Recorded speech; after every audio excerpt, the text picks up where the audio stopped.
최근 블룸버그 통신에 따르면 이제 코로나 팬데믹 이후인 2021년도에서 2023년도까지 전 세계 국경 간 자본 흐름에서 미국의 비중은 33%로 집계됐는데, 이는 팬데믹 이전 비중 18%에서 거의 2배에 가까이 늘어난 것이고, 같은 기간 미국에 유입된 외국인 투자액은 국내 총생산 GDP의 약 1.5%에 달했다고 합니다. 블룸버그는 이제 미국의 고금리, 러시아의 자산 동결, 그리고 조 바이든 행정부의 산업 지원 정책 등을 글로벌 투자 자본의 미국 쏠림 현상 배경으로 꼽았는데요.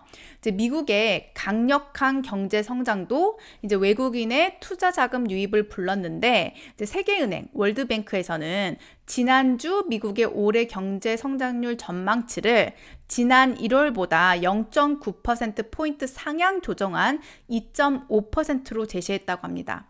근데 당연히 미국은 그동안 적자 재정을 통해서 미국 정부에서 어마어마하게 정부 지출을 해왔었는데, 이렇게 지출을 해왔는데도 GDP가 솔직히 안 올라갔다면 이제 솔직히 그게 이상한 거겠죠.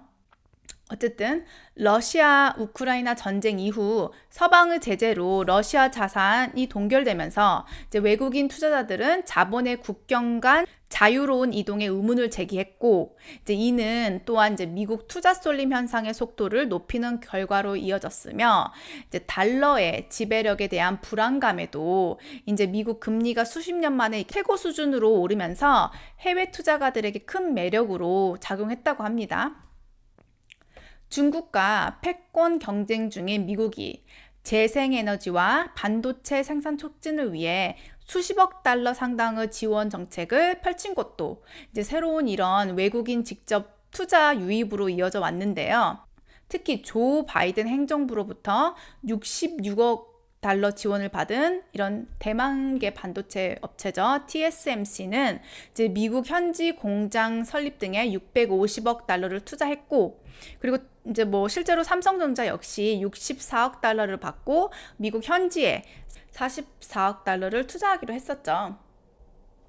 미국이 외국인들의 인기 투자처로 주목받는 사이 지정학적 경쟁국인 중국은 외국인 자본 유출 사태를 겪고 있었는데요. 이제 IMF 분석에 따르면 글로벌 투자 자본 흐름에서 중국의 비중은 팬데믹 이전인 2019년까지는 10년간 약 평균 7% 정도였지만, 팬데믹 이후인 2021년에서 2023년 평균 비중은 3%로 절반 이상 줄었다고 합니다.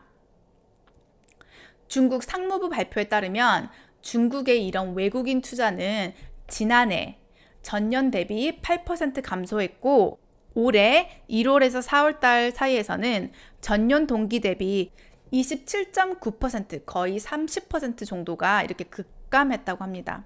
전문가들은 과거 신흥국으로 이렇게 향했던 세계 자본 흐름이 이제 팬데믹 이후 미국으로 이렇게 방향을 틀었다면서 신흥국 내 외국인 자본 유출 심각성을 지적하면서, 이제 국제금융연구소의 이런 조나단 폴튼 이코노미스트는 이제 해외 투자자들의 관심이 미국으로 쏠리면서 신흥국으로 유입되던 자금의 일부가 완전히 고갈됐다, 이렇게 말했다고 해요.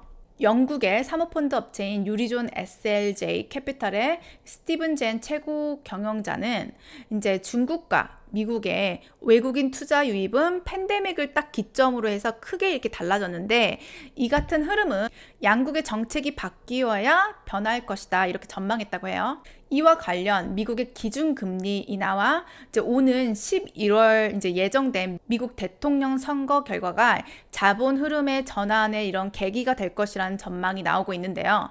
이제 미국 연준이 기준금리를 이렇게 내리면 미국 자산 투자 수익률도 이제 떨어지기 때문에 이제 미국에서 외국 자본 유출이 이루어질 수 있고, 이제 도널드 트럼프 전 미국 대통령이 이제 재선에 이제 성공하면 바이든 행정부가 추진한 산업 정책을 이렇게 뒤집을 가능성이 높아서 해외 기업의 탈미국 움직임이 나타날 수 있다고 합니다.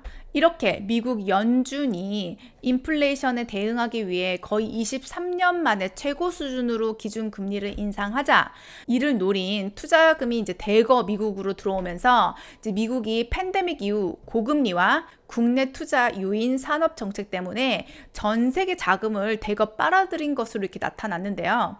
즉 코로나 때는 이제 초저금리로 인해서 미국 내 자산 수요 증가 및 가격 증가가 발생했고, 이제 코로나 이후에는 미국 정부의 재정 지출, 즉 이런 인플레이션 감축법 IR과 같은 정부의 인센티브와 미국 연준의 고금리로 인한 해외 투자금이 몰리면서 미국 내 자산 수요 증가 및 가격 증가가 이렇게 발생했다고 볼 수 있겠죠.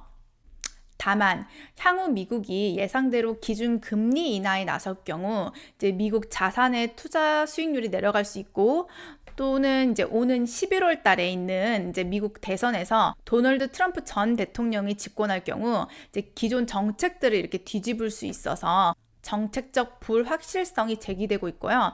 특히 이제 미국의 이런 눈덩이처럼 늘어나는 이런 재정 적자로 인한 미국 정부의 신뢰도 감소 및 달러와의 가치 절하로 미국 자산의 투자 수익률이 줄어들 수 있다는 우려도 시장에서 지금 나오고 있습니다.